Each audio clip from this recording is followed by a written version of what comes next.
Agora falamos sobre a mensagem do Papa para o Dia Mundial da Paz. Miguel Panão é professor universitário e hoje convidado do programa Eclésia. Muito boa tarde. Olá, boa tarde. Obrigado, Miguel, por estares connosco neste contexto do Dia Mundial da Paz. Obrigado pelo convite. O Papa traz um tema original, diria, que está de facto a emergir em muitos setores da sociedade, a inteligência artificial.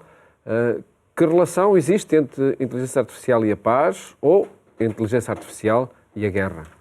Bom, a inteligência artificial vai acionar sobre a maneira como nós lidamos com a tecnologia. Nós sabemos muito que a guerra depende dos desenvolvimentos tecnológicos. Aliás, há tantos desenvolvimentos tecnológicos para a guerra que, se fossem utilizados para a paz, teriam o mesmo efeito, mas o resultado seria completamente diferente.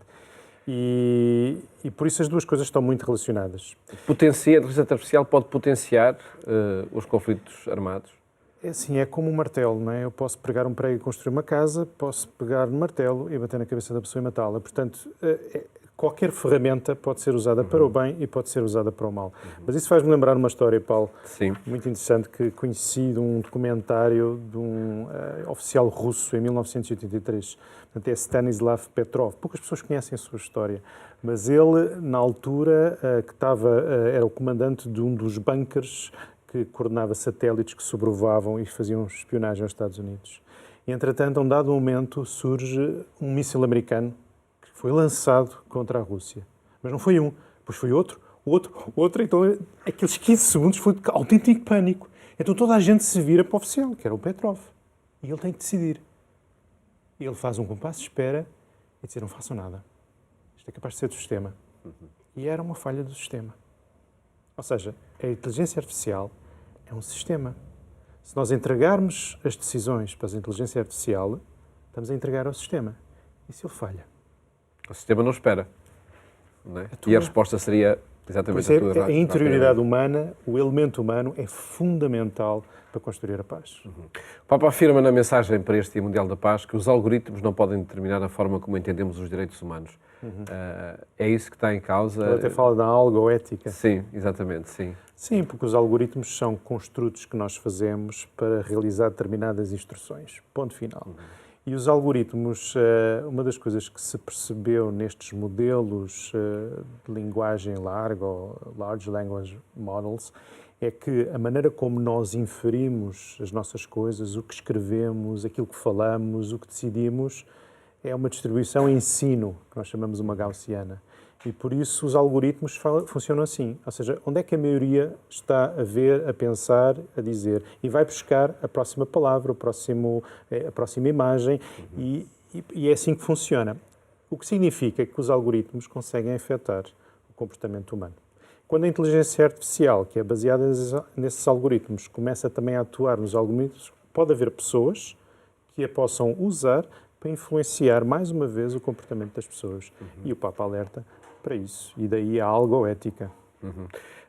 Ainda neste contexto de guerra, e a pensar na Ucrânia, a pensar sobretudo no Médio Oriente, na Terra Santa, podemos, enfim, descobrir comportamentos e reações armadas determinadas pelos algoritmos. E estou a pensar, por exemplo, em terroristas que se possam esconder em hospitais pediátricos, em paróquias. A reação do combate é imediata, independentemente de quem aparece pelo meio. Sim, mas quando tu dizes terroristas em hospitais, estamos a falar de um humano a agir, não é? Sim. Quando estamos a falar de inteligência artificial, podemos olhar para a parte daqueles que querem usá-la para fazer mal ou para, enfim, satisfazer os seus interesses e manipular, inclusive, aquilo que as pessoas veem. Por exemplo, imagina que tu, que estás aqui na Eclésia, tens imensas imagens na internet. As pessoas podem pegar na tua imagem, podem pegar nas tuas expressões e podem criar um vídeo contigo a falar coisas que tu nunca disseste. Já vimos uma conferência de imprensa, alguém a fazer a pergunta ao que estava a ser... Por exemplo, tipo o Putin. Exatamente, foi agora de há poucos dias e, enfim, muitos ou outros o Papa exemplos. com um casaco todo estiloso. Ou seja, isto é muito sério. E daí esta algoética, o impacto social que tem esta inteligência artificial é enorme e vale a pena estar atento. Que potência, enfim, que exploração de armamentos pode acontecer aqui também através da inteligência artificial? Bom, há um grande desenvolvimento da tecnologia dos drones, por exemplo, né? E os drones são, enfim, instrumentos que nos desligam um pouco da ação. E isto torna, como diz o Papa na mensagem, o nosso coração um pouco mais frio. E uma das coisas que ele teme, e que eu pessoalmente também temo, é que a humanidade, se não fizer um uso correto da inteligência artificial, torne-se uma humanidade mais fria, mais distante das pessoas e dos problemas. E isso tem uma influência fundamental se quisermos construir a paz, porque vai ser muito mais difícil fazê-lo. A questão do armamento e da guerra, infelizmente, persiste e desenvolve-se e terá aqui um aliado forte na inteligência artificial, não é? Agora, olhamos esta temática, também a partir da mensagem do Papa para o Dia Mundial da Paz, no que ela afeta o nosso comportamento. Aliás, como há pouco já ia referindo, falando na algoética, o Papa diz que é necessário olhar para os desafios que a inteligência artificial levanta, não apenas de ordem técnica, mas também antropológica, educacional, social e política. Estaremos minimamente despertos para estes desafios? Eu acho que ainda não estamos totalmente. E eu explico porquê. Por muitas pessoas com quem eu me cruzo e que refiro estas ferramentas, a inteligência artificial, há pessoas que ainda não sabem o que isso é. O que significa que não estão muito a pensar nisso. O que significa que até o seu próprio comportamento pode estar influenciado sem pensar muito nisso. E uma dessas 4 coisas, antropológica, social e educacional que falaste, a educacional, o Papa diz uma coisa muito gira, se me permite, eu cito, que é a educação para o uso de formas de inteligência artificial deveria visar, sobretudo, a promoção do pensamento crítico. Estas 2 últimas palavras acho que são fundamentais. Pensamento crítico Sim. É tudo o que a inteligência artificial mais se distancia, se calhar. Não sei. Já uma vez experimentaste no ChatGPT desenvolver pensamento crítico? É que ele consegue-te responder. Sim. E isso é impressionante. O que é que eu quero dizer com isto? Nós podemos utilizar estas ferramentas de inteligência artificial para nos ajudar a desenvolver o pensamento crítico. Porque depois não chega só a receber as respostas. É importante ir verificar as respostas e saber se é assim, se não é assim. E, inclusive, às vezes, eu, por exemplo, para desbloquear, às vezes, a minha escrita, peço uma ideia e é muito mais fácil para mim criticar aquilo e dizer que está tudo mal. O que significa que é um desbloqueador da criatividade humana. Ora, se há coisa que é necessário para construir a paz, é criatividade humana e pensamento crítico.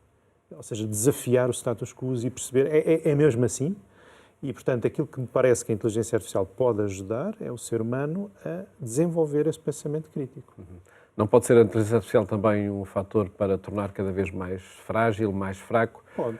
O próprio pensamento crítico, a memória, a capacidade criativa. Lá está, o martelo pode ser usado para uma coisa ou para outra. Pode.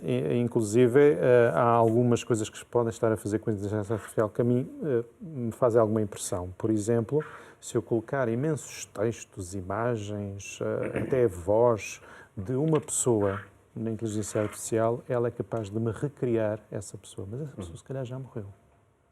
Como é que o ser humano vai conseguir lidar, inclusive, com o luto quando temos isto? Aliás, nas Jornadas das Mulheres de Juventude vimos isso.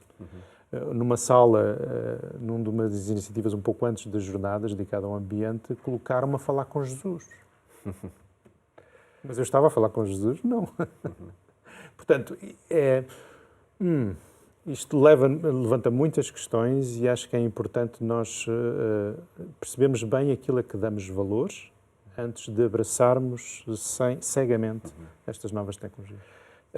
Assumindo que, de facto, a inteligência artificial está connosco, faz parte do nosso cotidiano, de que forma é que, Miguel Panão, devemos integrá-la no nosso cotidiano? Essa é uma pergunta interessante, até porque eu faço essa experiência. Eu diria integrá-la como ferramenta, ou seja, é aquilo que eu chamaria uma espécie de Fiat, mas não o Fiat de Maria, não é? O Fiat de Maria é esta confiança. Sim. Aqui são ferramentas de inteligência artificial treinadas, é um Fiat também. E por isso acho que é importante usá-las, mas a cada momento que as usamos, ser críticos da forma como usamos. E por outro lado, pensar sempre o que é que eu valorizo e centrar sobretudo o nosso uso primeiro nos valores e depois perceber se a ferramenta ajuda-me ou não a aprofundar os valores que eu tenho. Caso contrário, melhor é deixar onde ela está. Tendo presente que as respostas que nos chegam em tantos âmbitos, sejam eles de ordem financeira, económica ou comercial, já nos chegam através dos algoritmos da inteligência artificial. Sim, mas chegam-nos através de redes que são outros que controlam aquilo que nós vemos. Daí o pensamento crítico é necessário fomentar. Sim, e na inteligência artificial há uma interação homem-máquina. E isso significa que essa interação depende não só do homem, como da forma como ela responde, mas ela responde de acordo connosco. Agora, é preciso entender que, da mesma forma que nós achamos que estamos a moldar as ferramentas, elas também nos vão moldar. E aí eu percebo a tua crítica de que isto também pode levar ao inverso, e não ao pensamento crítico, mas à cegueira, à crítica, que é aceitar tudo aquilo que nos aparece. Até à apatia. Miguel Pannão, agradeço este comentário à mensagem do Papa para o Mundial da Paz, que esperemos suscite também a curiosidade por ler o documento do Papa e por olharmos os desafios da inteligência artificial. Muito obrigado. Continuação de boas festas. Muito obrigado por ter estado aqui no programa Eclésia, onde, de facto, quisemos olhar os desafios que decorrem deste tema, a inteligência artificial e a paz, que o Papa apresenta para o Dia Mundial da Paz.